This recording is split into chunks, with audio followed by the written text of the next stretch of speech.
একটি কথা আজকে পরিষ্কারভাবে আপনাদের সামনে আমি তুলে ধরতে চাই। আমরা যদি সকল পর্যালোচনা করি, আমরা দেখব এই বাংলাদেশে একমাত্র বিএনপি সরকার যতবার এই দেশ পরিচালনার সুযোগ পেয়েছে, বিএনপি সরকারই চেষ্টা করেছে কৃষক ভাই বোনদের পাশে দাঁড়ানোর জন্য। আপনারা বিএনপির উপরে বিগত নির্বাচনে আস্থা রেখেছেন, ইনশাল্লাহ এই সরকার আপনাদের সেই আস্থার পূর্ণ মর্যাদা দিবে। আজকের এই অনুষ্ঠানে আমি বলতে চাই, এখন আমাদেরকে দেশ গড়ার সময়। কৃষক ভাইদের পাশে আমরা যেরকম দাঁড়াবো, একই সাথে আমরা আমাদের দেশের কৃষাণী বোন সহ আমাদের দেশের যে নারী সমাজ আছে, তারা হচ্ছে দেশের অর্ধেক, জনসংখ্যার অর্ধেক।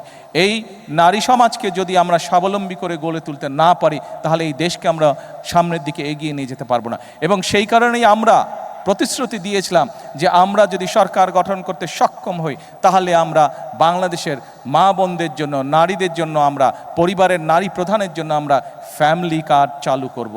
আল্লাহর রহমতে সেই কাজটিরও পাইলট প্রজেক্ট আলহামদুলিল্লাহ আমরা শুরু করতে সক্ষম হয়েছি এবং পর্যায়ক্রমিকভাবে আগামী 5 বছরের ভিতরে আমরা বাংলাদেশের চেষ্টা করব সকল নারী প্রধান পরিবারের কাছে এই কার্ডের সুবিধা পৌঁছে দেওয়ার জন্য, এই কার্ডটি পৌঁছে দেওয়ার জন্য। অর্থাৎ এই সরকার জনগণের সরকার।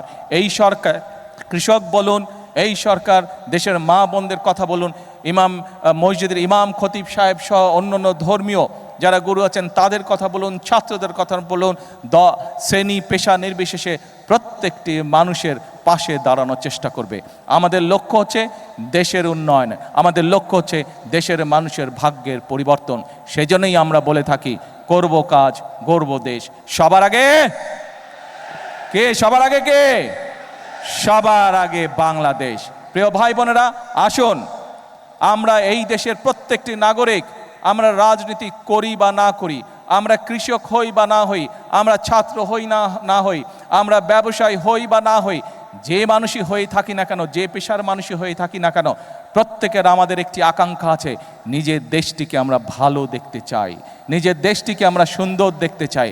আমরা দেখতে চাই এই দেশের মানুষ নিরাপদে এই দেশে বসবাস করছে, এই দেশের মানুষ, এই দেশের সন্তানেরা এই দেশেই বড় হচ্ছে, স্বাচ্ছন্দ্যে বড় হচ্ছে, খেয়ে পড়ে ব্যবসা বাণিজ্য চাকরি বাকরি করে নিরাপদের সাথে, নিরাপত্তার সাথে বড় হচ্ছে।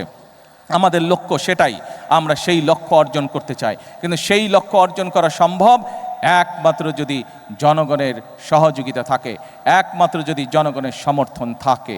সেজন্যই আমরা জনগণকে সাথে নিয়ে চলতে চাই, জনগণকে পাশে রেখে চলতে চাই, জনগণকে সাথে নিয়ে সামনের দিকে বাড়তে চাই, দেশ গঠন করতে চাই।